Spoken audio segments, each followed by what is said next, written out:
Acompáñenme por favor a Hebreos capítulo 4. Hebreos capítulo 4 y estamos avanzando ya en la epístola. Hemos recorrido juntos 3 capítulos. Ahora abrimos el capítulo 4 y seguimos en la misma porción de las Escrituras, donde ahora el autor de los Hebreos está demostrando que Cristo es superior a Moisés y a Josué, y ya hemos visto en qué proporción Él es superior a Moisés. Así que vamos a considerar esta mañana el punto de en qué proporción es superior a Josué. En el capítulo 3 hablábamos de cómo es que el deseo del Señor era que la nación de Israel entrara en su reposo, pero ellos no entraron en ese reposo. Y curiosamente es paradójico que ellos no hayan oído atentamente la voz de Jehová su Dios, como Moisés les había indicado en varias ocasiones que lo hicieran. Posiblemente usted conoce el capítulo 4 de los Hebreos por la declaración del verso 12, porque la palabra de Dios es viva y eficaz y más cortante que cualquier espada de dos filos, penetra hasta la división del alma y del espíritu, de las coyunturas y los tuétanos, y es poderosa para discernir los pensamientos y las intenciones del corazón. Esa palabra a la que el autor de los Hebreos se refiere en el verso 12 estuvo latente en el desierto. Fue la palabra que Moisés habló a la nación de Israel y sin embargo ellos endurecieron su corazón. Fue la misma palabra que estuvo en labios del rey David cuando escribió el Salmo 95, que es citado en este capítulo, y pareciera ser que la generación de David también rechazó esa palabra. Es la misma palabra que estuvo en labios de Josué, mientras Josué está entrando o introduciendo al pueblo de Israel a la tierra prometida, a Canaán. Es la misma palabra que el autor de los Hebreos comunicó a su audiencia original. Y hermanos, la realidad es que es la misma palabra que tú tienes en tus manos. Es la misma palabra en la cual hoy meditamos. Y claramente hay un peligro, hay un riesgo en el que nosotros podemos incurrir si no escuchamos atentamente la voz de Jehová nuestro Dios, y es que nuestro corazón sea endurecido. Y si nuestro corazón es endurecido, entonces no lograremos el reposo eterno en Cristo, no alcanzaremos el reposo final en Cristo al cual este pasaje apunta. Ahora hay que reconocer que nuestro reposo en Cristo el día de hoy no es un lugar. Para los israelitas ese reposo significaba entrar a Canaán. Pero para nosotros el reposo en Cristo no significa un lugar. Para nosotros este reposo significa una persona. Tenemos reposo absoluto en Cristo. Tenemos reposo final en Cristo. Solo en Él encontramos este reposo. Bueno, para los israelitas ese reposo significaba por lo menos 3 cosas. Entrar a la tierra prometida. Significaba que Dios había descansado de toda su obra de la creación el séptimo día, y significaba también que ellos reposaban el día sábado, el Shabbat, por causa de que Dios había reposado o descansado de la creación el séptimo día. Pero para nosotros este reposo que se da en Cristo tiene 3 directrices también, como lo mencioné la semana anterior. Principalmente la salvación. El pecador encuentra descanso en Cristo. El pecador encuentra satisfacción plena en Cristo. Posiblemente no la estaba buscando, porque como Efesios 2 nos dice, estaba muerto en sus delitos y en sus pecados. No tenía la sensibilidad y la capacidad de buscar la salvación por sí mismo. Pero cuando Cristo se la otorga por gracia, entonces el nuevo nacido, el que ha nacido de nuevo, entiende que ha encontrado reposo en Cristo. Bueno, esa es la primera directriz del reposo cristiano. La segunda directriz del reposo cristiano es que podemos disfrutar de nuestra herencia en Cristo. podemos disfrutar de nuestra herencia en Cristo. Hermano, no es que nosotros vamos a tener una vida abundante cuando lleguemos al cielo. Para el creyente, la vida abundante inicia con la salvación. Y a partir de ese momento inicia una serie de bendiciones espirituales, de riquezas espirituales a las cuales somos introducidos que anteriormente no teníamos. Entonces recibimos la salvación como la primera etapa del reposo, recibimos la herencia espiritual en el Señor y finalmente recibiremos un reposo escatológico. Es decir, cuando muramos, seremos llevados a la misma presencia de Dios y descansaremos final o eternamente delante de Dios. Así que por lo pronto tenemos un descanso seguro en el Señor, en nuestra salvación y en nuestra sumisión a su señorío. Esto nos permite entonces disfrutar de las bendiciones de Dios en el presente. Este es un proceso al que el Señor por su gracia nos ha llamado. Inició con la salvación, pero nuevamente el capítulo nos señala que la nación de Israel no pudo poseer ese reposo. Así que vean cómo el argumento del autor en este capítulo sigue siendo el mismo que en el capítulo anterior. Los verdaderos creyentes debemos perseverar y debemos ser animados mutuamente en nuestras batallas hasta el final. Usted y yo vamos a tener batallas hasta el final, sí, pero nuestro descanso ya está en Cristo. En Él tenemos bendiciones espirituales y un día estaremos con Él en la patria celestial. Mientras eso pasa, mientras nosotros estamos de este lado de la eternidad, entonces vamos a seguir librando batallas, vamos a seguir librando adversidades que nos ayuden a ser cada día más y más como Cristo. Así que pareciera ser que la idea de Dios es que Cristo vivió en el reposo del Padre y lo mismo quiere para su pueblo. Cuando Cristo estuvo en la tierra, cuando Cristo vino a entregar su vida por nosotros, Él vivió en el reposo del Padre.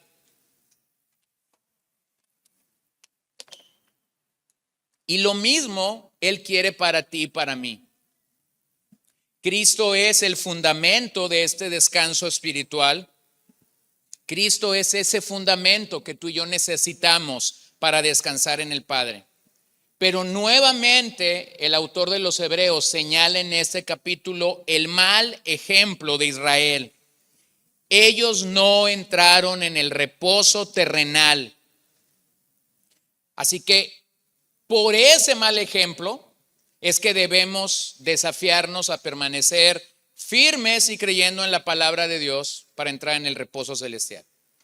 Así que antes de leer los versos que voy a ir desempacando para ti, la pregunta que quiero contestar contigo esta mañana es: ¿cómo entramos en el reposo que Cristo ofrece? Porque de nada me serviría a mí saber que Cristo ofrece un reposo si yo no sé cómo puedo acceder a ese reposo. Es como cuando te dicen, no sé, posiblemente padeces migraña y te dicen, fulano medicamento es muy bueno. De nada te sirve a ti saber que fulano medicamento es muy bueno si cuando la migraña se te presenta no estás allí o el medicamento no está allí para tú usarlo.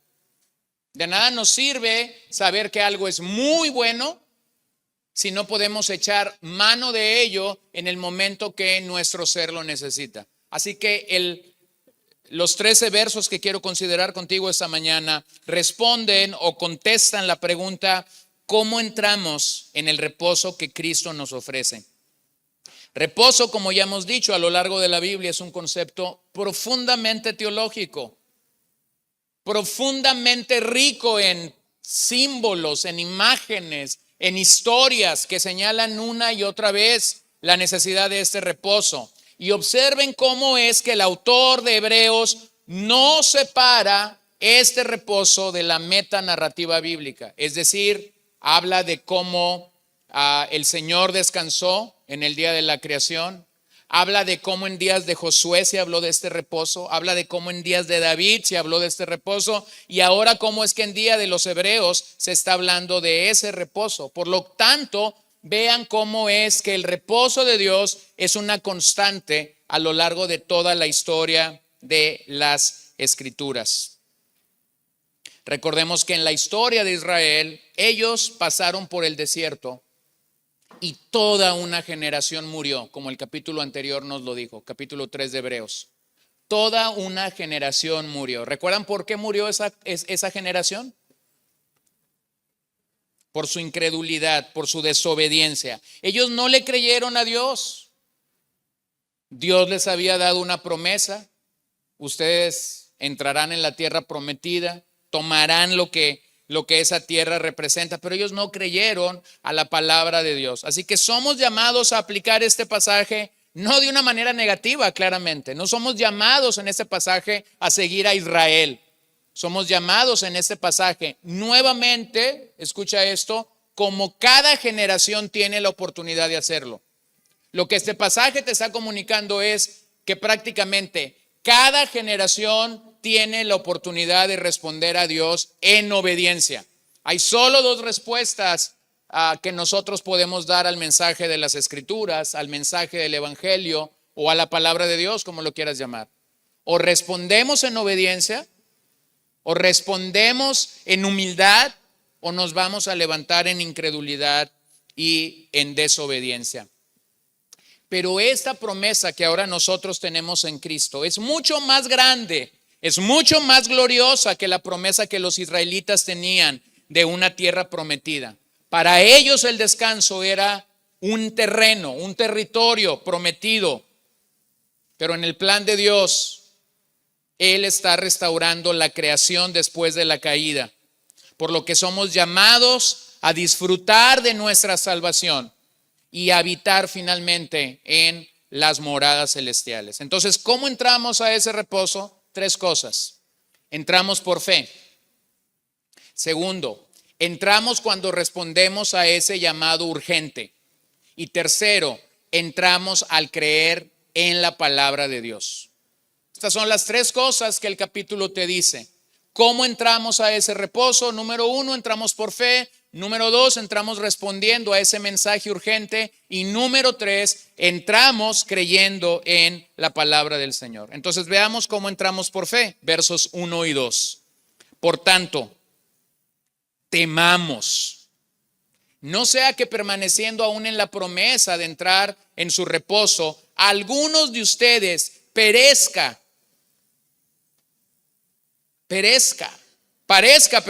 no haberlo alcanzado. Gracias. Porque en verdad a nosotros se nos ha anunciado las buenas nuevas como también a ellos.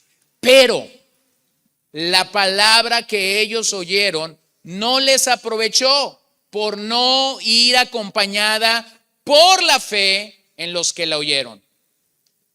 Observa cómo es que hubo una palabra en su día, pero esa palabra no fue acompañada por la fe de los oyentes. ¿Qué es el mensaje del Evangelio? El mensaje del Evangelio es el mensaje de las buenas noticias de salvación, de las buenas nuevas de salvación, y solo hay dos respuestas a ese mensaje: o tienes fe o tienes incredulidad. Bueno, aquí el autor nos comunica que aunque ellos escucharon la palabra de Dios, las buenas nuevas, en su momento, ellos no acompañaron ese oír con fe. Este párrafo está determinado entonces por la necesidad de creer. Para entrar en el descanso de Dios, hermanos, tenemos que creer. Tenemos que confiar que lo que Él ha prometido se va a cumplir. Tenemos que creer que lo que Él ha dicho se llevará a cabo. Bueno, yo sé que hay retos en nuestras vidas, hay áreas en nuestras vidas que en algunas ocasiones pareciera ser que la palabra de Dios está muy lejos de cumplirse en nuestras vidas. Pero es entonces en esos momentos cuando somos llamados a creer y a anclarnos en el Señor más y más. Observen que en el verso 1 el escritor dice: por tanto temamos. Es una palabra griega, histero. Significa cuidémonos o tengamos miedo. Cuidémonos o tengamos miedo. Y observamos que es una palabra que está escrita en la primera persona del plural. Es decir, el autor se está contando. No les está diciendo a los oyentes que deben de temer. Él está diciendo, temamos. Está dentro del combo. Se está incluyendo en la necesidad que él mismo como creyente tiene de temer a Dios. Por lo tanto, en esta exhortación, el autor se incluye. Esta exhortación, este temer, es un estímulo a la acción. Es un estímulo a hacer algo para poder entonces entrar en el descanso de Dios. Observemos que Dios, ese Dios de amor, ese Dios que había sacado a la nación de Israel, que la había pasado por el Mar Rojo y ninguno se ahogó, ese mismo Dios juzgó y disciplinó a esta nación. Y por lo tanto la advertencia latente en el capítulo 10 de Hebreos, versos 27 y 31, hay una sentencia, hay una declaración clara que la tenemos que ver claramente en el contexto de la carta o de la epístola. Horrenda cosa es caer en manos de un Dios vivo. ¿Se acuerdan que la semana anterior veíamos cómo Moisés llama a este Dios que juzgó a Israel un Dios vivo? Bueno, cuando el autor de los Hebreos te dice que horrenda cosa es caer en manos de un Dios vivo, el autor está evocando lo que pasó en el desierto. ¿Qué pasó en el desierto? Este Dios que había sacado a la nación de Israel de Egipto, que les había prometido una tierra, un reposo en Canaán, cuando ellos no creyeron, cuando ellos fueron incrédulos, entonces ese Dios que los había librado fue el mismo Dios que los juzgó. Entonces, horrenda cosa es caer en manos de un Dios vivo. No, Dios no era como los dioses egipcios que estaban muertos, a los cuales tú les podías prometer devoción y quemar incienso y ofrecer que vendrías y traerías tus primicias o ciertos regalos para tener la venia de esos dioses o el beneficio de esos dioses, y que de repente tú decías, bueno, prometí esto, pero no se lo voy a dar, y nada pasaba porque esos dioses simple y sencillamente no eran dioses. Eran como los ídolos de Salmo 115 y de Salmo 135. Tienen boca pero no hablan, tienen ojos pero no ven, tienen oídos pero no escuchan, tienen boca pero no hablan. Ajá, pero qué diferente es que el Dios que los libra de esa esclavitud sí tiene boca para hablar, sí tiene ojos para ver, sí tiene oídos para escuchar. Y cuando tuvo que juzgar a esta nación, entonces él dijo, yo juré que no entrarían en mi reposo, y entonces el Señor lo cumplió.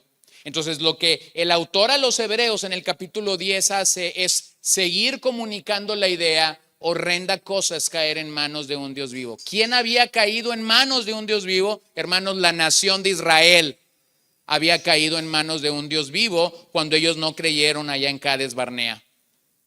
Si bien es cierto que esta nación entró en la tierra prometida, si bien es cierto que esta nación cruzó el Jordán y ellos llegaron a poseer Canaán bajo el liderazgo de Moisés, usted va a encontrar algo.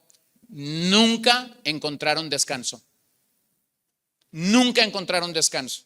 El descanso prometido que Dios les había dado como una promesa, nunca lo encontraron. Una de las razones por las que no lo encontraron es la misma que pasó en el desierto. Ellos no le creyeron a Dios. Dios les había dicho, eliminen a todos sus enemigos al entrar a la tierra. Pero cuando ellos entraron, comenzaron a decir, bueno, ¿y qué pasa si los dejamos con vida? Bueno, ¿y qué pasa si los dejamos en aquel rincón de la tierra prometida? Les damos un poco de agua, les damos un poco de tierra y los mantenemos con nosotros. Bueno, no pasaron muchos años, no pasaron muchas décadas para que el libro de Jueces fuese escrito, y todo el desorden que el libro de Jueces comunica es precisamente porque ellos no quisieron someterse a la palabra de Dios. Así que los israelitas fracasaron en su fe. Por eso es que se nos llama a nosotros a ser diligentes en nuestra fe. Los israelitas no compartieron la fe de Moisés, de Josué y de Caleb. Ellos no tuvieron esa misma fe que sus líderes o sus héroes tuvieron. A pesar de lo que se nos dice aquí en el verso 2 acerca de las buenas nuevas. A nosotros se nos ha anunciado las buenas nuevas como también a ellos. Aquí buenas nuevas para nosotros, inmediatamente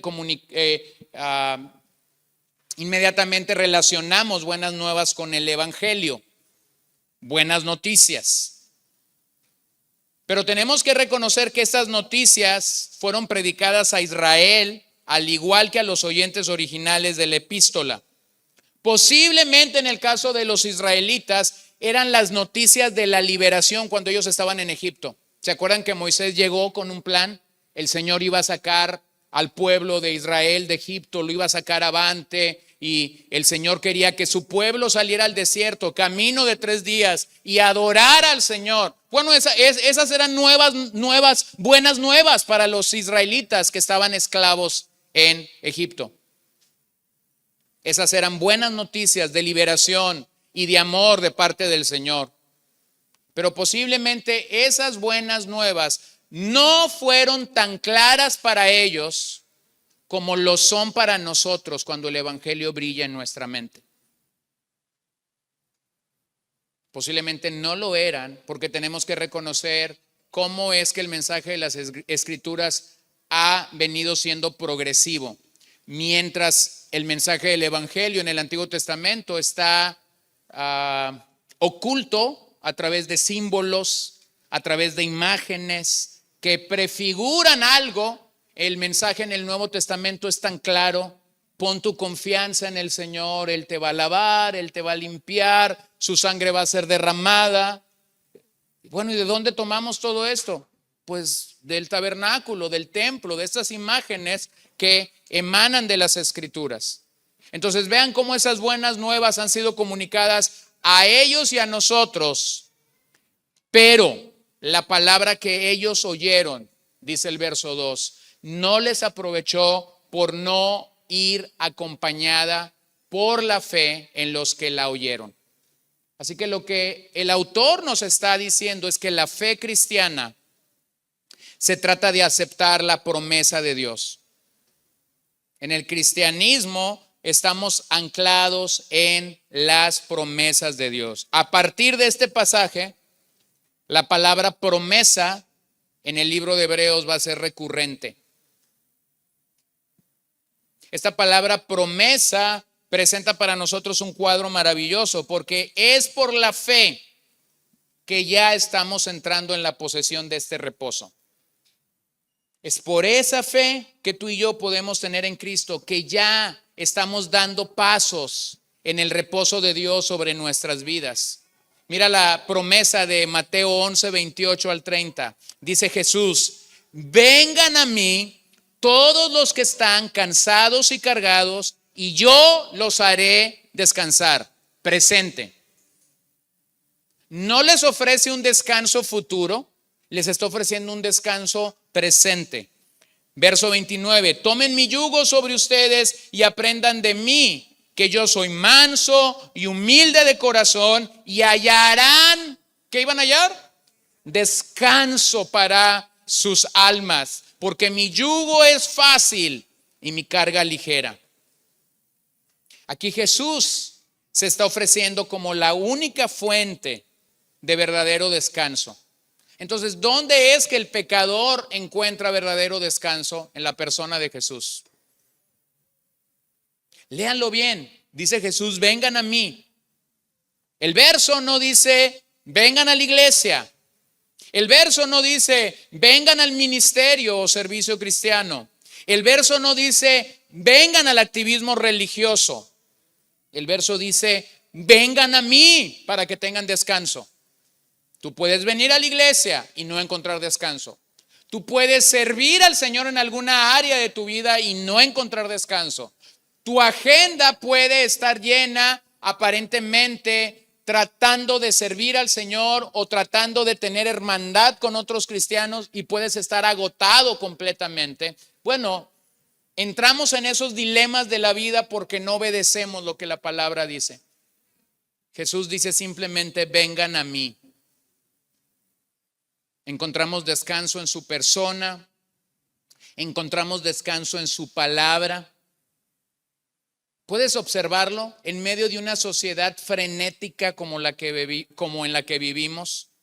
En medio de una sociedad tan acelerada, tan desenfrenada, tan alocada, si lo queremos decir así, tenemos la respuesta en nuestro Salvador. El llamado de la religión puede ser, ven y haz esto.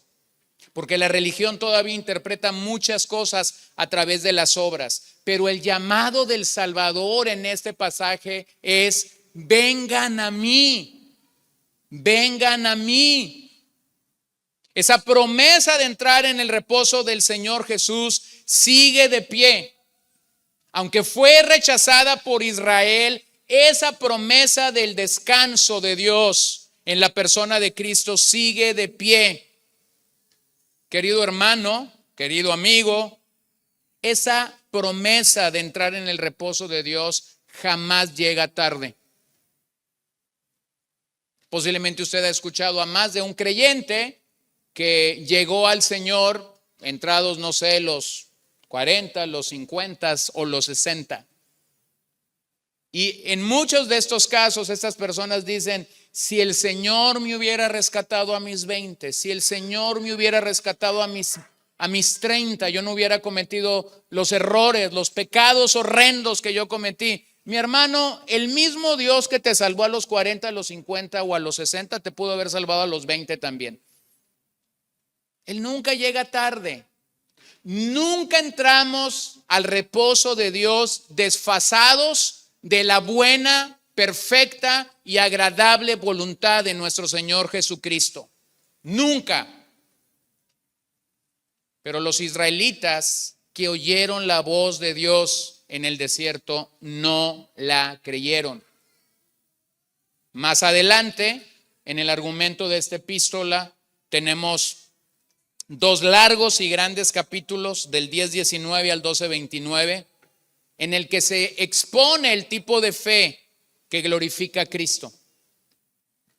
Así que aquí hay un llamado para entrar por fe. ¿Cómo entramos al descanso de Dios? Número 1, entramos por fe. Pensemos en lo que estos versos pueden recordarnos. ¿Qué nos pueden recordar estos versos acerca de la fe?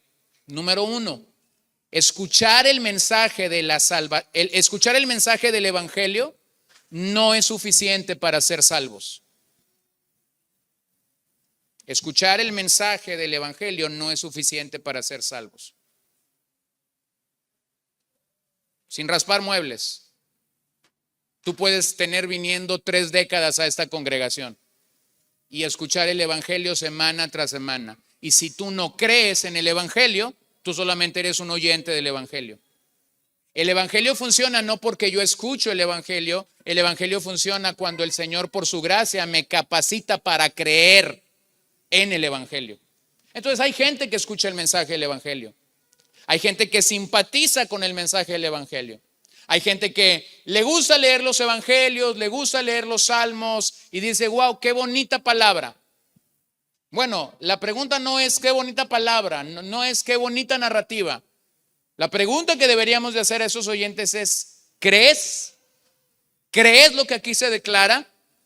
Entonces lo primero que estos versos nos recuerdan es que escuchar el evangelio no es suficiente para la salvación. Segundo, la única respuesta correcta al evangelio es la fe. Es la única respuesta correcta. Incredulidad no te sirve, terquedad no te sirve, una agenda llena no te sirve. Usted se dará cuenta, hay gente que tiene muy llena su agenda para Dios. Les compartes el evangelio y la gente en su orgullo y en su altanería dice algo como esto: ahorita no tengo tiempo, pero mañana sí. ¿De veras? ¿De veras crees que mañana vas a tener tiempo? Bueno, posiblemente no han leído Proverbios, donde dice: no te jactes del día de mañana. Lo tercero que estos versos nos recuerdan es que la fe es mucho más que entendimiento intelectual. La fe es mucho más que entendimiento intelectual. Se requiere creer. Tú puedes saber dónde está Malaquías, dónde está Zacarías, dónde está Ruth. Tú puedes saber dónde se oculta la carta de Filemón o de Judas. Puedes tener algunos datos en tu cerebro de, no sé, Juan 3:16 o el Salmo 23, pero solamente has llegado a entendimiento intelectual, no más. Y finalmente estos versos nos recuerdan que la fe salvadora fue necesario en el Antiguo Testamento como lo es hoy. En otras palabras, ¿cómo fueron salvos los antiguos? ¿Cómo fue salvo Abraham? ¿Cómo fue salvo Moisés? ¿Cómo fue salvo Josué? ¿Cómo fue salvo Caleb? ¿Cómo fueron salvos ellos? De la única manera que las personas son salvas en las Escrituras. ¿Cuál es esa manera? Creyendo, por la fe. ¿Se acuerdan lo que Pablo dice en Gálatas y en Romanos acerca de Abraham? Creyó Abraham a Dios y eso le fue contado por justicia. En otras palabras, fue justificado o fueron justificados. Esa es la única manera como una persona es salva. No somos salvos entonces por venir a la iglesia. No somos salvos por comprar una Biblia o por bajar una aplicación a nuestro celular. No somos salvos por escuchar música cristiana. La única manera por la que somos salvos es por la fe en el evangelio de nuestro Señor Jesucristo. F.F. Bruce dice: escuchar el evangelio por sí mismo no es lo que trae salvación final, sino apropiarse de él por la fe. Y si la fe es genuina, será una fe persistente. Y eso es lo que tenemos claramente en estos dos versículos con los que iniciamos. Número 2, entramos en el descanso de Cristo al responder con urgencia.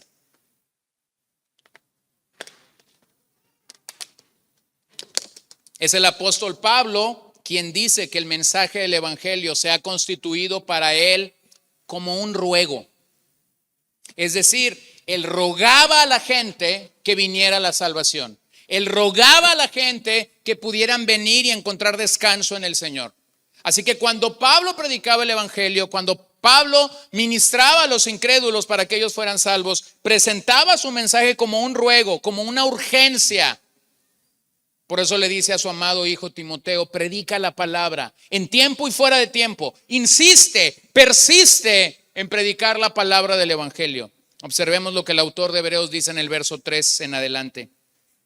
Porque los que hemos creído entramos en ese reposo, tal como él ha dicho: como juré en mi ira, no entrarán en mi reposo. Aunque las obras de él estaban acabadas desde la fundación del mundo, porque así ha dicho en cierto lugar acerca del séptimo día. Y Dios reposó en el séptimo día de todas sus obras. Y otra vez en este pasaje: no entrarán en mi reposo. Por tanto, puesto que todavía falta que algunos entren en él, y aquellos a quienes antes se les anunció las buenas nuevas, otra vez, no entraron por causa de su desobediencia. Dios otra vez fija un día. ¿Cuándo es ese día? Hoy, diciendo por medio de David, después de mucho tiempo, como se ha dicho antes: si ustedes oyen hoy su voz, no endurezcan vuestros corazones. Porque si Josué les hubiera dado reposo, Dios no habría hablado de otro día después de ese. Queda por tanto un reposo sagrado para el pueblo de Dios. Pues el que ha entrado a su reposo, él mismo ha reposado de sus obras, como Dios reposó de las suyas. Bueno, ¿a quién se refiere el autor cuando dice los que hemos creído? Nuevamente, los que hemos creído son aquellos que tienen una fe auténtica para entrar en el reposo de Dios. Hubo hombres en Israel que tuvieron una fe auténtica para entrar en el reposo. Josué, Caleb. Pero hubo personas incrédulas que jamás entraron en el reposo de Dios. Por lo que somos llamados a tener como meta final este reposo. Ese reposo. Cuando inició ese reposo para la creación? Ese reposo inició en el día séptimo de la creación. El Señor descansó, el Señor reposó de la obra de creación. A partir de entonces y a lo largo de todas las escrituras se nos ofrece la oportunidad de recibirlo. ¿Y sabes qué es lo mejor que la escritura te comunica acerca del día de descanso? Jamás terminará. Jamás terminará. No es como el sábado o el domingo, dependiendo si trabajas el sábado o si trabajas el sábado media tarde, o si descansas el domingo, o si cuando tienes las vacaciones, de repente empiezan las vacaciones y llegó el domingo antes de que vas a regresar el lunes y tú estás diciendo se me fueron volando. O el fenómeno de los que salen a vacacionar y cuando están regresando de vacaciones, entonces están diciendo en su mente, ahora necesito vacaciones de mis vacaciones. Sí, te la llevaste de parranda y entonces ahora necesitas otros días para poder recuperarte. ¿Lo ven? O está, entonces el que está pensando el domingo, el fin de semana se me fue volando y yo realmente no descansé. Es como cuando dice el hombre el sábado por la tarde voy a descansar. Tú estás ahí en la isla de los sueños, en tu isla de la fantasía. Y tú estás diciendo, espero que llegue el sábado, voy a dormir tarde, voy a desayunar tarde, voy a ver este partido de fútbol que quedó pendiente. Y tú estás haciendo tu isla de Walt Disney ahí, ¿no? Pero resulta que por otro lado, tu esposa te está esperando el día de descanso con una lista en el refrigerador, pintar el garage, remodelar la cocina integral, colocar los 10 cuadros que tienes pendientes desde hace no sé cuántas décadas. No, tu fantasía de descanso se ha ido. Olvídate. Y bueno, todos sabemos de lo que estamos hablando, porque en algún momento hemos estado allí. Pero cuando la Biblia habla del descanso de Dios, empezando el séptimo día de la creación, sin final en las escrituras, porque el descanso de Dios es pleno, es completo y nunca tendrá final. Ahora tenemos que entender algo, este descanso no es un cese a los problemas en un paraíso terrenal. No es que descansar en el Señor no es que los problemas se acaben para nosotros en esta tierra. Descansar para el Señor es confiar que aún en medio de nuestros problemas, Él ha prometido estar con nosotros. Él ha prometido acompañarnos. Él ha prometido estar al lado de nosotros, proveyéndonos gracia y misericordia cada día. Pero vean cómo el verso 5 comunica una verdad. Ese mensaje, esas buenas nuevas de descanso para nosotros, nos presenta la urgencia de poseer ese descanso por causa de la dureza de nuestro corazón. ¿Cuándo tenemos que acceder a ese descanso? Hoy. Por eso la Escritura nos habla claramente, no retrases el día de tu salvación. ¿Se acuerdan cuando Moisés iba y le decía a Faraón de una nueva plaga? Le anunciaba una nueva plaga, todavía estaba latente la plaga anterior. Iba y le decía, si tú no nos dejas salir, el Señor te va a mandar esto. Y en una de esas plagas en particular, cuando Moisés le dice, entonces Moisés le dice, voy a orar por ti para que las ranas se vayan de Egipto. Y Faraón osa en decirle, ven mañana a orar por mí. Bueno, a veces nosotros somos como Faraón, queremos pasar una noche más con las ranas. Mi hermano, el mensaje del evangelio no es para mañana, el mensaje del evangelio es para hoy. Deja de pasar una noche más con las ranas. Cree al Señor que el mensaje de las escrituras es para hoy. ¿Por qué esperar para el día de mañana para actuar cuando claramente este mensaje es para hoy? Entonces se nos vuelve a dar un recordatorio. ¿Cuál es ese recordatorio? Que por tercera ocasión en la carta aparece aquí. No endurezcan sus corazones como lo hizo la nación de Israel. Nuevamente el Salmo 95:11 vuelve a surgir entre nosotros. Vean entonces cómo es que hay dos cosas que están librándose aquí: la oportunidad de salvación, la oportunidad de descanso, la oportunidad de confiar en el Señor para nuestro bien, o el repudio por el descanso espiritual. El repudio por el descanso espiritual. Y es que somos tan tercos y nos resistimos tanto. Por ejemplo, cuando el Señor nos está mostrando una área de nuestras vidas donde tenemos que arrepentirnos. Ya te lo dijo el 2005, pero no te arrepentiste. Te lo vuelve a mostrar el 2006, pero tampoco te arrepentiste. Te lo vuelve a mostrar el 2008. La Biblia te está gritando que te tienes que arrepentir en ese pecado en particular. Todavía osamos de venir a la iglesia y de repente cuando vienes un tanto triste porque te has dado cuenta que el Señor te está mandando emisarios, pareciera ser que el domingo que vienes, lo único que le faltó al predicador es poner tu foto en las pantallas para decirte, te estoy hablando a ti, hijo, para que te arrepientas. Y nosotros todavía decimos, mañana, Señor. Mañana.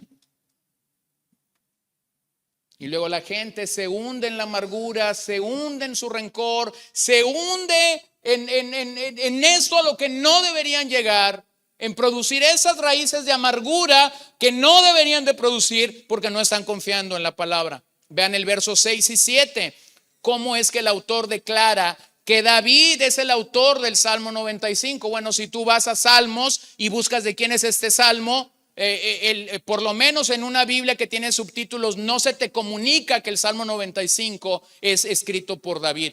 Pero el autor de los Hebreos asume como testimonio interno en las escrituras que el Salmo 95 fue escrito por David.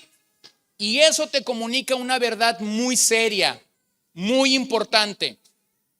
La primera vez que la nación endureció su corazón fue en día de Moisés. Y en días de Moisés el Señor habló a esta nación y le dijo, no endurezcan su corazón. Cientos de años después, en la historia de la nación, aparece el rey David. Y cuando escribe este salmo, el rey David recoge las palabras de Moisés en el desierto, lo que se conoce en una buena lectura de la palabra de Dios como teología bíblica. David acude a su teología bíblica, a lo que él sabía de las escrituras, para decir ahora en su día, no endurezcan su corazón. Y el autor de Hebreos, como un gran teólogo bíblico, está acudiendo a dos momentos históricos: al día en el que Moisés dijo no endurezcan su corazón, al día en el que David dijo no endurezcan su corazón, y a su día presente en el cual él está diciendo no endurezcan su corazón. ¿Lo ven? Y ahora yo, usando la teología bíblica, puedo decirles lo mismo: no endurezcan su corazón. Es una palabra que está aquí para nosotros, es una palabra que está aquí claramente hablando a nuestras vidas. Entonces, ¿cuándo debemos entrar al reposo del Señor? Hoy. Hoy. Podemos responder a esa invitación de descanso en Cristo, pero se requiere una fe verdadera. En otras palabras, no hay una mañana, no hay un mañana para ti. Es hoy. Es hoy que el Señor te habla y me habla a que entremos en ese reposo. Por lo tanto, la promesa de descanso para Josué fue válida en días de David y es válida para nosotros hoy.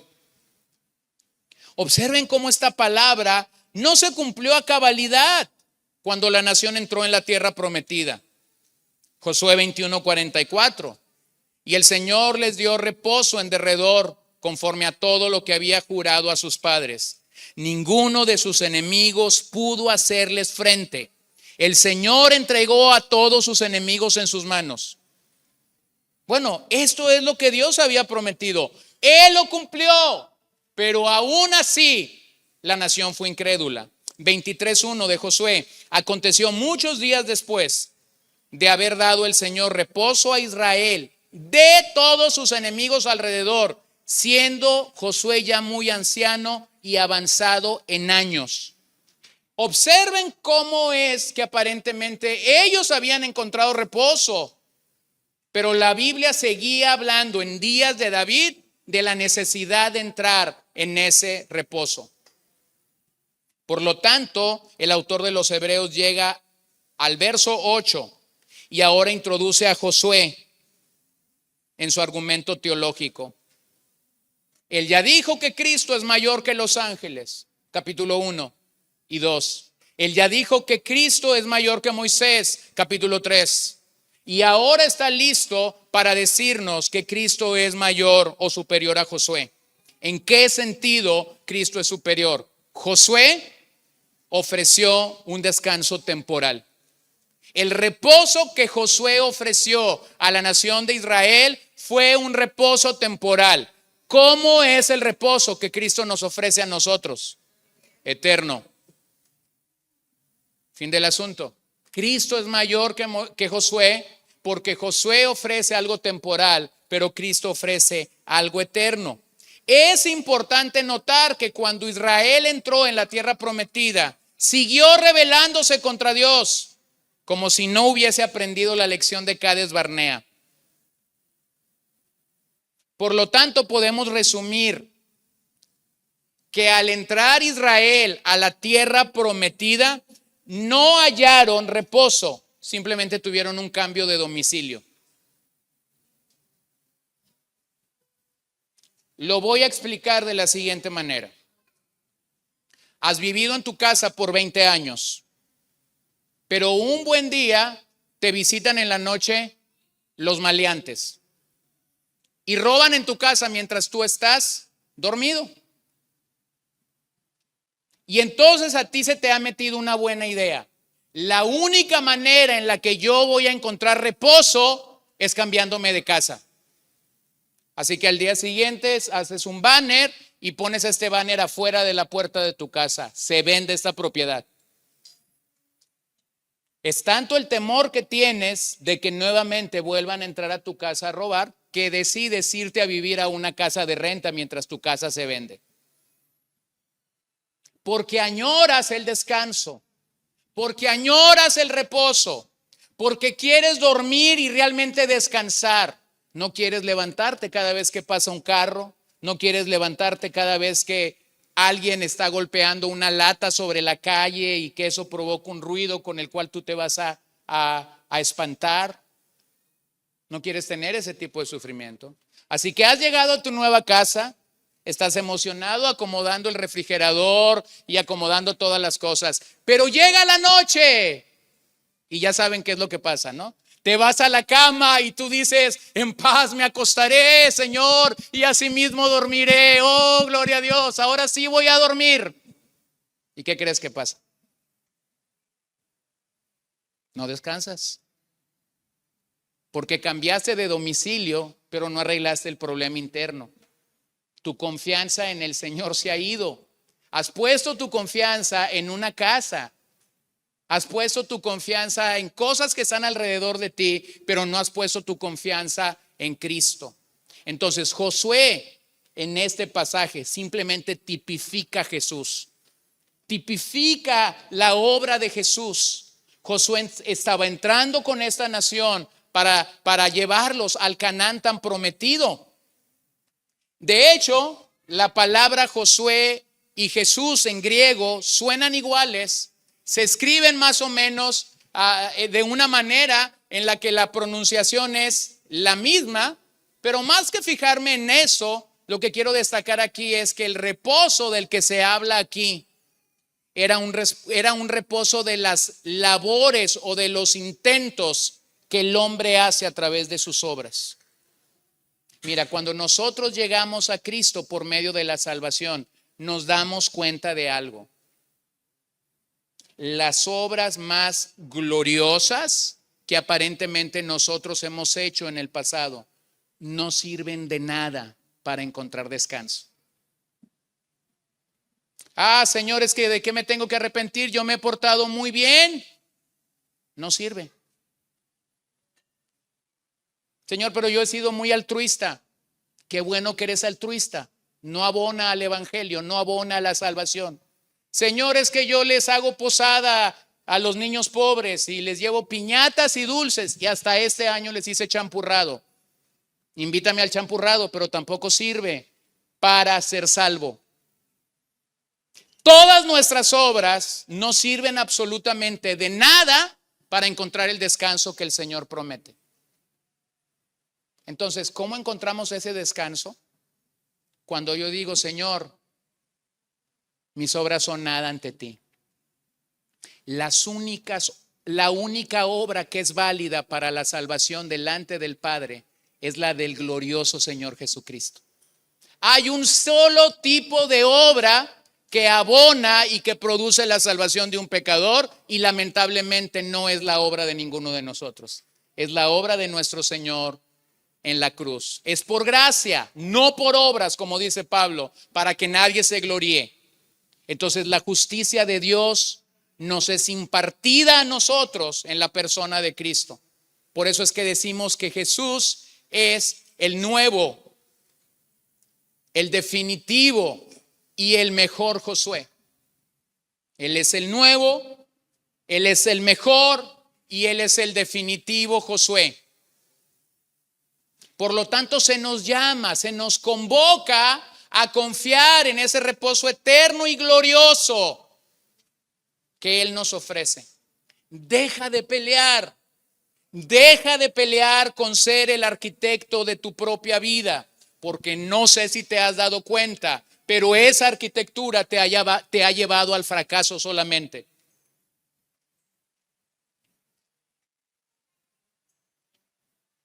Delante del evangelio, nuestra agenda, nuestros planes son basura. Y luego el verso 9, el reposo sagrado pareciera indicar el día de reposo para nosotros, pero realmente ese reposo sagrado al que apunta el verso 9 habla de algo mucho más grande, de algo mucho mejor. Hebreos 11:16. Pero en realidad anhelan una patria mejor, es decir, la celestial, por lo cual Dios no se avergüenza de ser llamado Dios de ellos, pues les ha preparado, ¿qué les ha preparado? Una ciudad. Nuestro reposo final, nuestro reposo seguro. Así que pareciera ser que lo que el autor de los Hebreos quiere que tengamos en cuenta es que este reposo realmente no apunta a la salvación ya, sino a la liberación final del sufrimiento, de la prueba y del dolor. Inicialmente el reposo de nuestro Señor apunta a la salvación, pero la meta final de ese reposo apunta a la patria celestial. Esto es lo mismo que Apocalipsis 14:13 nos dice. Entonces oí una voz del cielo que decía, escribe, bienaventurados los muertos que de aquí en adelante mueren en el Señor. Sí, dice el Espíritu, para que descansen de sus trabajos, porque sus obras van con ellos. ¿Te das cuenta? Un día vamos a descansar de nuestras labores, de nuestros trabajos completamente en el Señor. Así que ese descanso final del creyente apunta a su herencia eterna. Apunta a su herencia eterna.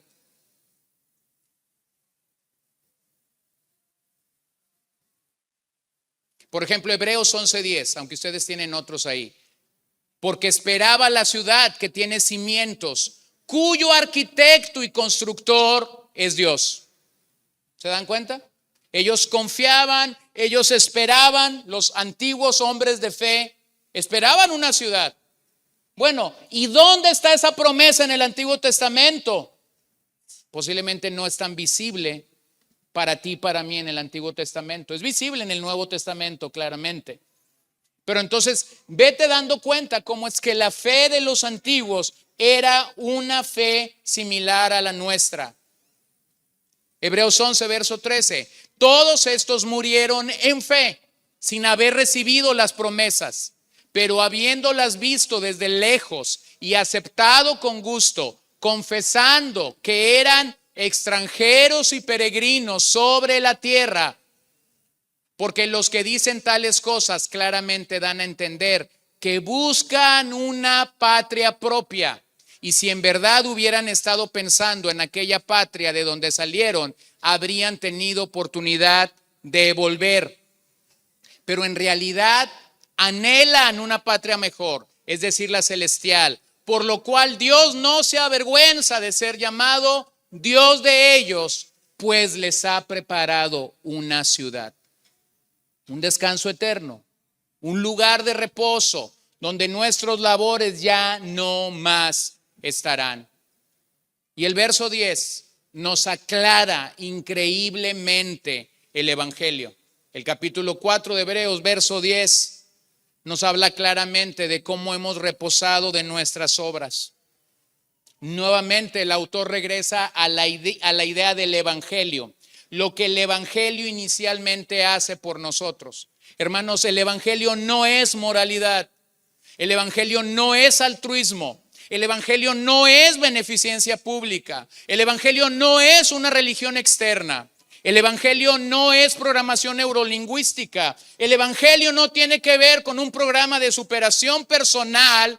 El Evangelio es el mensaje de lo que Cristo logró por nosotros en el Calvario, para que entonces podamos encontrar descanso en su persona y en su obra. Así que tú puedes abonar, tú puedes intentar, tú puedes esforzarte lo más que puedas por hacer algo para tratar de agradar al Señor.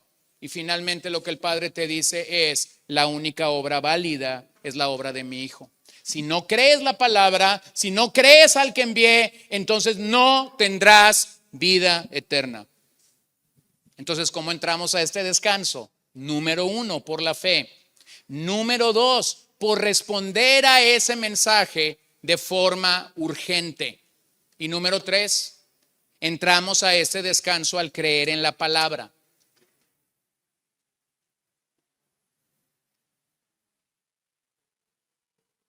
Al prestar atención a su palabra, nosotros seguimos recibiendo fe. ¿Te acuerdas de Romanos 10:17? La fe viene por el oír y el continuo oír de la palabra del Señor. Entonces, cuando tú piensas en cómo se forja un hombre y una mujer de fe, en cómo se forja este deseo de ser fieles al Señor, necesitas el testimonio de las Escrituras. La única manera como crecemos en fe es al ir a las Escrituras, al aferrarnos a la declaración de las Escrituras, y específicamente en el libro de los Hebreos, al aferrarnos a la declaración de Cristo. Cristo es nuestro sumo sacerdote, quien perfectamente murió por nosotros en la cruz. Él está sentado a la diestra del trono de Dios. ¿Qué hace desde ese lugar? Él intercede por nosotros y gobierna con el poder de su palabra, dándonos a ti y a mí misericordia y gracia todos los días. Entonces es como si el autor de Hebreos dijera: aférrate a esa confesión, aférrate a esa palabra. Versos 11 y 13. Por tanto, esforcémonos por entrar en ese reposo. Va de nuevo. No sea que alguien caiga siguiendo el mismo ejemplo de desobediencia, porque la palabra de Dios es viva y eficaz y más cortante que cualquier espada de dos filos. Penetra hasta la división del alma y del espíritu, de las coyunturas y los tuétanos, y es poderosa para discernir los pensamientos y las intenciones del corazón. No hay cosa creada oculta a su vista, sino que todas las cosas están al descubierto y desnudas ante los ojos de aquel a quien tenemos que dar cuenta. Así que la parte final de este reposo, de este descanso prometido, está aquí para nosotros. Segunda de Corintios 10 nos recuerda claramente que lo que pasó a Israel en el desierto es un ejemplo para nosotros. La lección que Pablo da en segunda de Corintios 10 es que estos pecados, la idolatría de la nación, debería servir como un ejemplo para nosotros el día de hoy. Entonces, la pregunta que yo debo de hacerte esta mañana es: la nación de Israel no creyó a la palabra de Dios en su día. ¿Cierto, no? No creyeron. Por eso no entraron a la tierra prometida. Entonces, mi pregunta es bien sencilla esta mañana. ¿Creerás tú? ¿Creeré yo a lo que la palabra de Dios me dice? Mira, hermano, la palabra de Dios para un creyente está llena de sabiduría, está llena de consejo, está llena de alimento espiritual que nos nutre, que nos edifica, que nos hace crecer, que nos hace arraigarnos firmes en el Señor.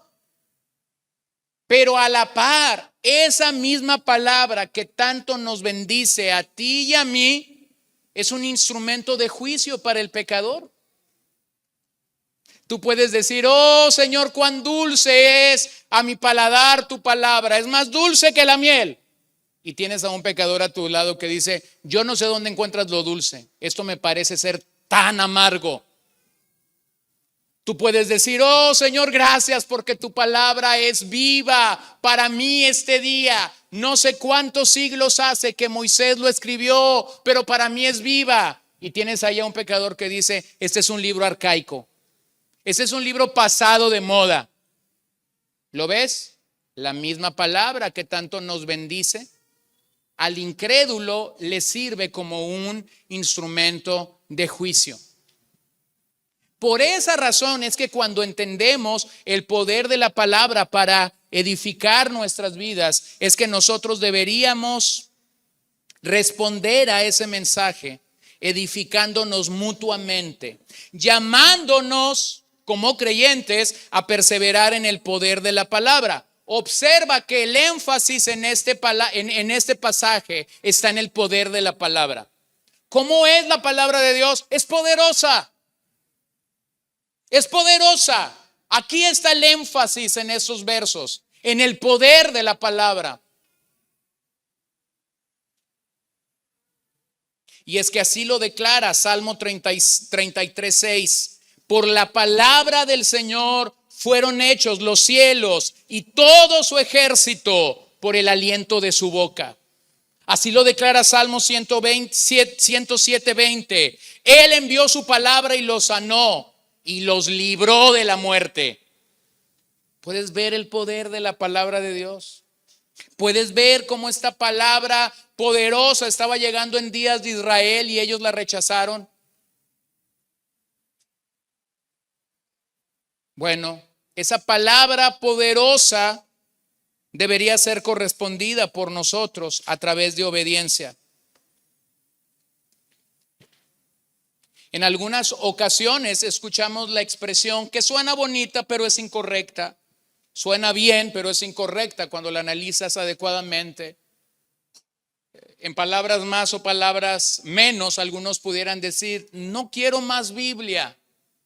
No quiero más doctrina, no quiero más teología, solo quiero a Jesús.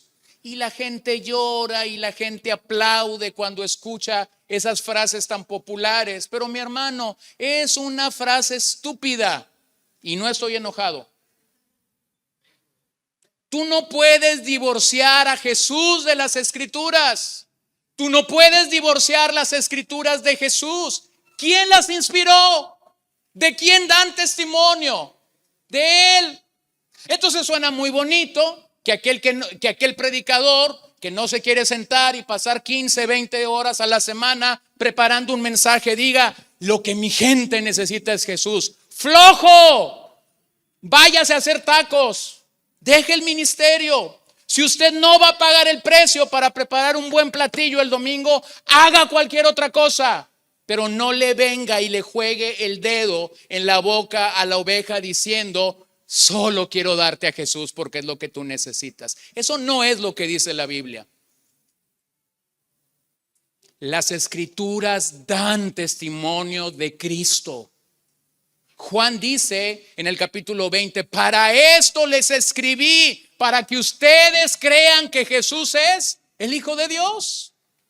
Entonces no puedes divorciar la palabra del Señor Jesús. Esa es una evaluación equivocada. Así que Hebreos nos da dos características de esa palabra. Vamos terminando. Número 1, la palabra de Dios es viva y es eficaz. La palabra de Dios es viva y es eficaz. ¿Qué es eso? Es poderosa, es transformadora, cumple todo lo que quiere. No es un libro muerto, es un libro vivo. Es un libro vivo.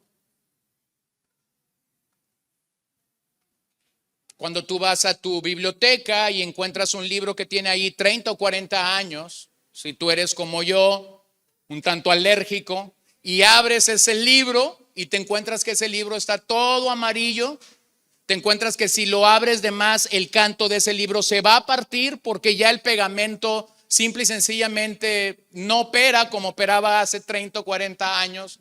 Y a lo mejor vas a empezar a sentir rasquera en tus oídos, en tus ojos o en tu nariz porque la alergia te está visitando en ese momento.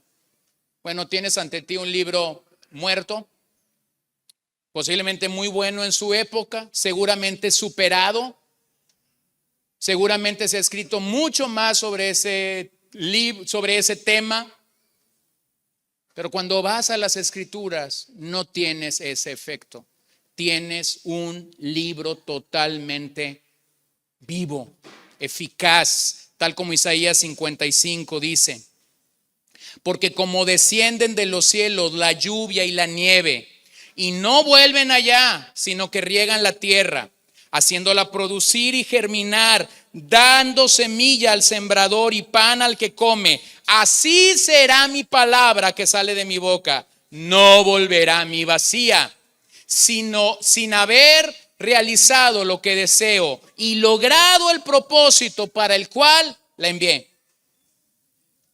O como dice Jeremías 23:29, no es mi palabra como fuego, declara el Señor, y como martillo que despedaza la roca.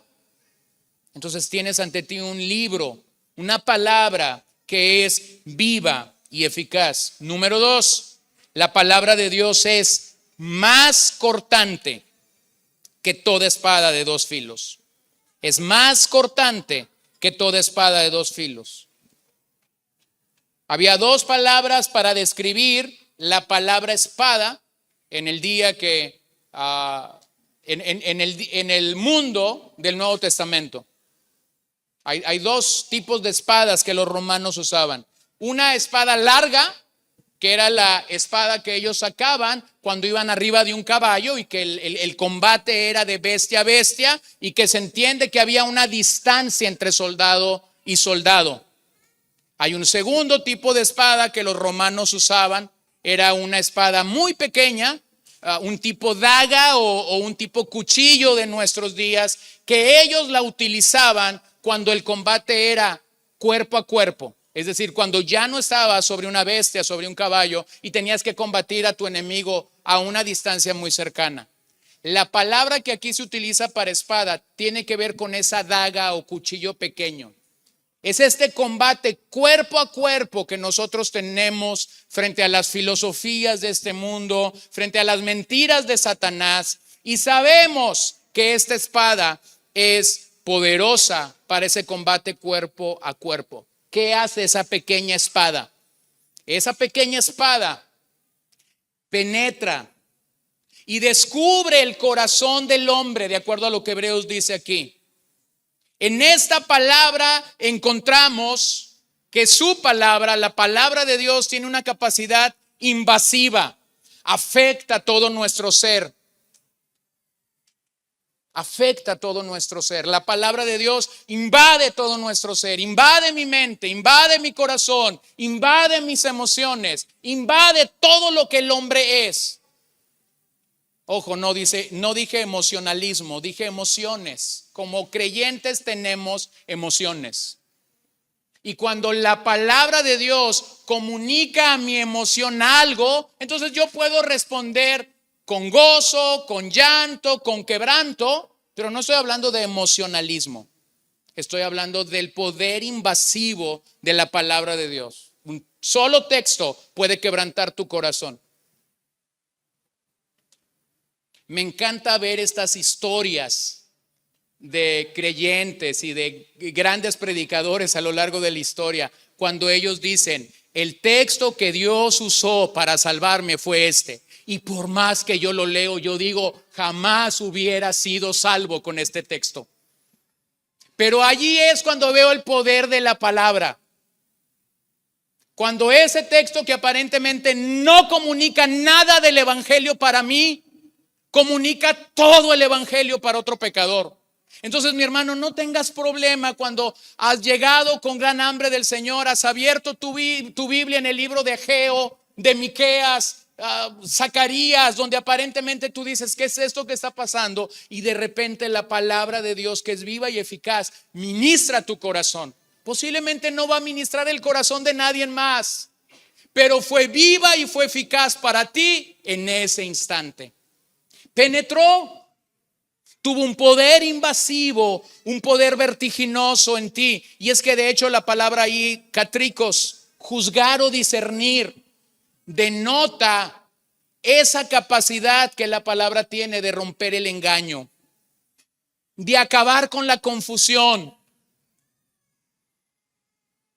para entonces aclarar a nosotros o expresar la realidad de nuestro ser íntimo. Nuestro ser más íntimo entonces debe estar abierto al poder penetrante de la palabra de Dios. Pero debo advertir algo para terminar. No tendrás gran provecho si descuidas y desobedeces la palabra de Dios.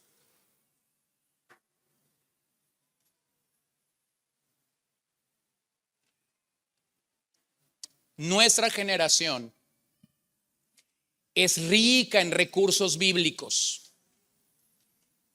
Es rica en recursos bíblicos. Tenemos Biblias de todos colores, de todos sabores.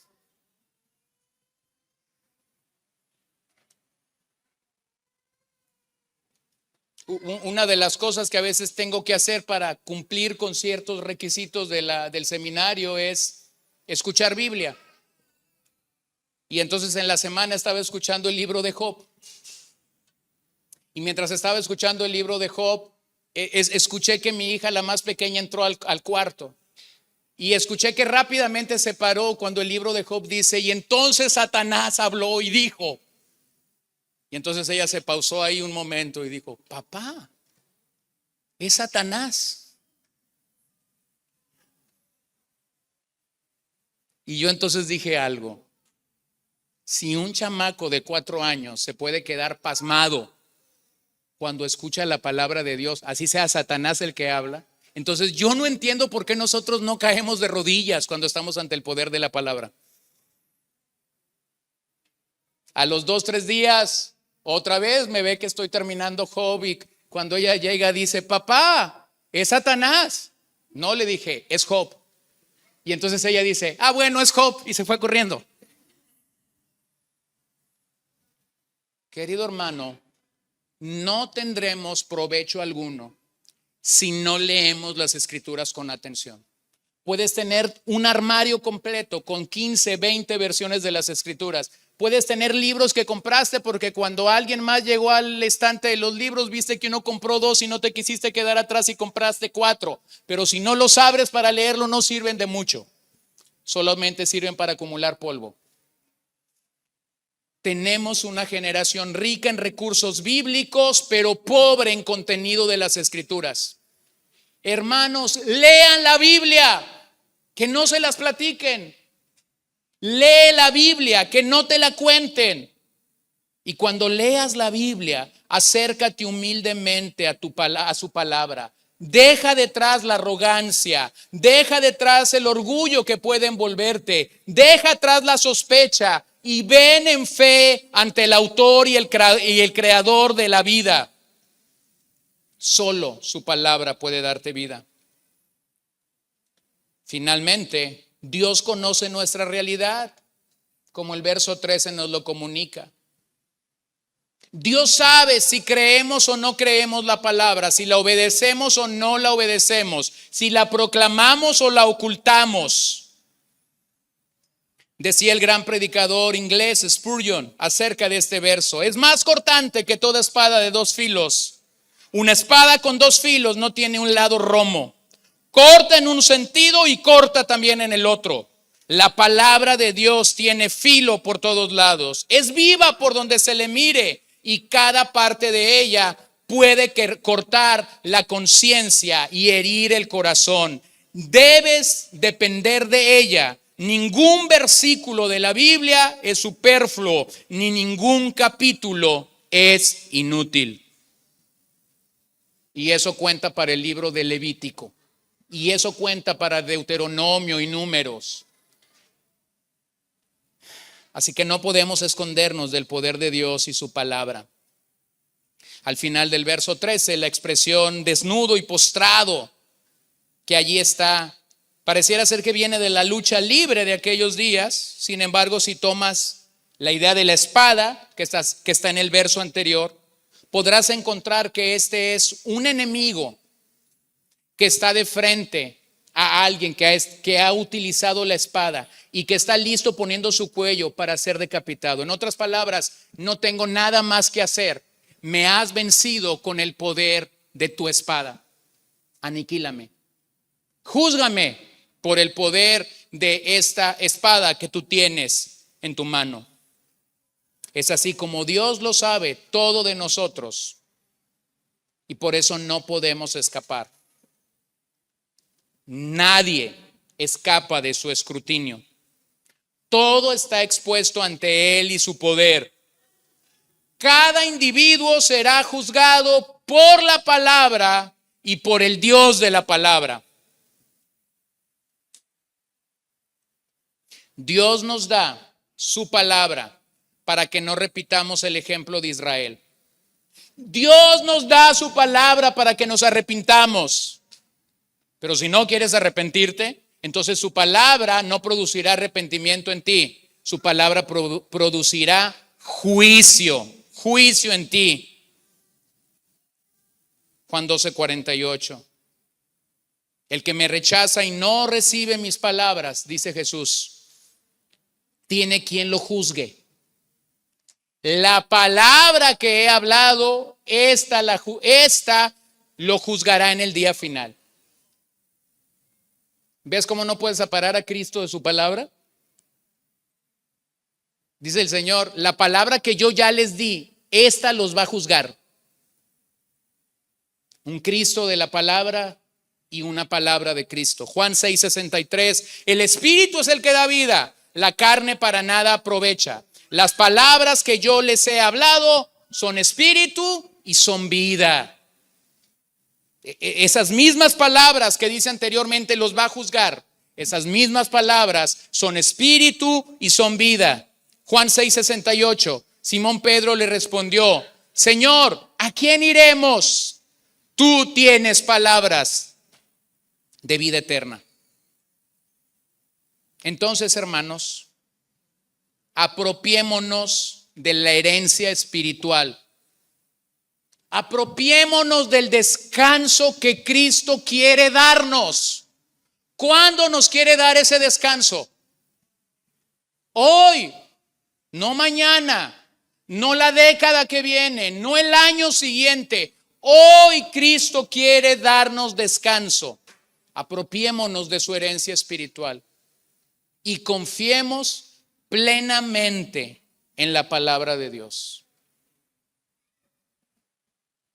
Permite que Dios use el bisturí de su palabra para llevar a cabo la cirugía de corazón abierto que tu ser requiere. Permite que sea el Espíritu Santo y la palabra de Dios la que atraviese tu pecado, tu oscuridad y te dé vida nueva y te dé salud espiritual. Terminemos. Un poco antes de que Josué entrara a la tierra prometida, un poco antes de que el líder, el discípulo de Moisés y quien finalmente introdujo a Israel a la tierra prometida, llevara esta campaña de conquista adelante, él tuvo un encuentro en el capítulo 5, verso 13-15. Cuando Josué estaba ya cerca de Jericó, levantó los ojos y vio que un hombre estaba enfrente de él con una espada desenvainada en la mano. Y Josué fue hacia él y le dijo: ¿es usted de los nuestros o de nuestros enemigos? No, respondió.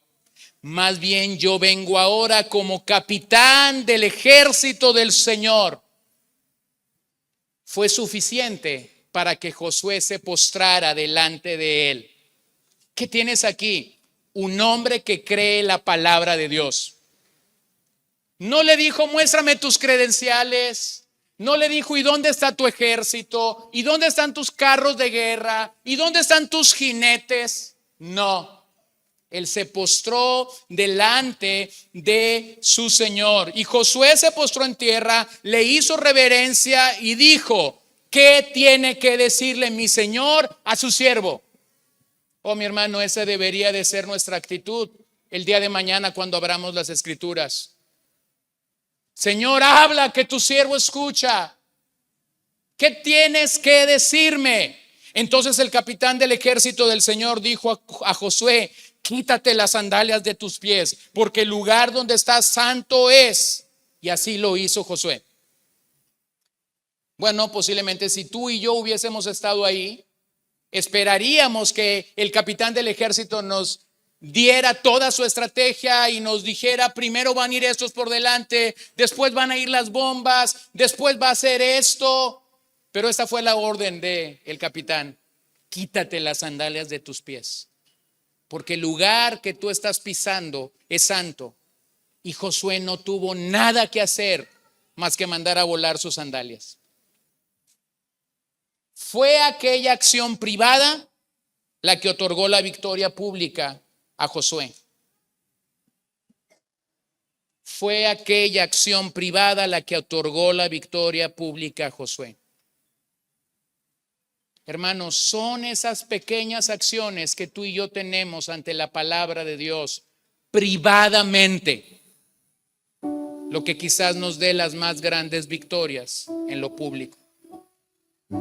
Así que a la luz de este pasaje tenemos a un juez justo y veraz que te ofrece un descanso maravilloso y hermoso. Así que simplemente déjame dejar estas preguntas en tu corazón. ¿Por qué endurecer el corazón? ¿Por qué endurecer el corazón delante de este Dios como lo hizo Israel en el desierto? Segundo, ¿cómo está tu relación con Dios el día de hoy? ¿Has encontrado reposo en Dios? Posiblemente lo estás buscando en el lugar equivocado. Posiblemente lo estás buscando en la religión. Posiblemente lo estás buscando en la iglesia. Posiblemente lo estás buscando en tu familia o en otras cosas. Pero el reposo que tú estás buscando no se encuentra en un lugar, solo se encuentra en una persona. Cristo Jesús es su nombre. O puedes preguntarte, ¿cómo está tu fe? ¿Tu fe es temerosa delante del Señor? ¿Tu fe es reverente delante del Señor? O quizás debamos preguntarnos, ¿cómo estoy cultivando mi amor por la palabra? ¿Puedo caer de rodillas como Josué? ¿Puedo decir, Señor, el lugar donde estoy es santo porque tu palabra me está siendo notificada? Y por último, ¿puedes ver el poder de la palabra de Dios desplegada en tu vida? ¿Puedes ver lo que esa palabra que es poderosa está haciendo en tu mente, en tu corazón, en tu familia? Está haciendo en el corazón de aquellos a los que tú estás ministrándoles tu palabra. Señor, oramos esta tarde delante de ti, porque tu palabra es viva y es eficaz el día de hoy. Es viva y eficaz cuando la leo en mi cuarto, en mi sala, en mi casa, en el jardín. Es viva cuando estoy caminando o haciendo ejercicio y estoy escuchando tu palabra en audio. O estoy manejando en el carro y en vez de escuchar mil y una cosa que este mundo puede comunicarme, entonces escucho tu palabra. Es viva desde este púlpito, como es viva desde cuando platicamos con otros creyentes y nos bendecimos con lo que tu palabra está haciendo. Señor, que podamos entrar a tu descanso el día de hoy por la fe, que podamos entrar al descanso que tú has prometido respondiendo a este mensaje urgente, que podamos entrar al reposo de Dios por tu palabra, al creer tu palabra. Y si alguno de los que está entre nosotros no ha venido al reposo de Cristo en la salvación, yo te pido que hoy ellos puedan venir a ti. Yo te pido que hoy ellos puedan creer el mensaje del evangelio y decir: dejo de luchar con todas mis fuerzas y con todas mis obras por algo que no podré alcanzar si no es a través de Cristo. El poder de tu palabra quebranta nuestros pensamientos más absurdos, nuestras ideas más agudas, nuestras filosofías más ambiguas, para llevarnos a una gran necesidad de salvación. Y como creyentes, para llevarnos a una gran necesidad de santificación. Sea tu nombre hoy glorificado. Sea tu nombre hoy glorificado.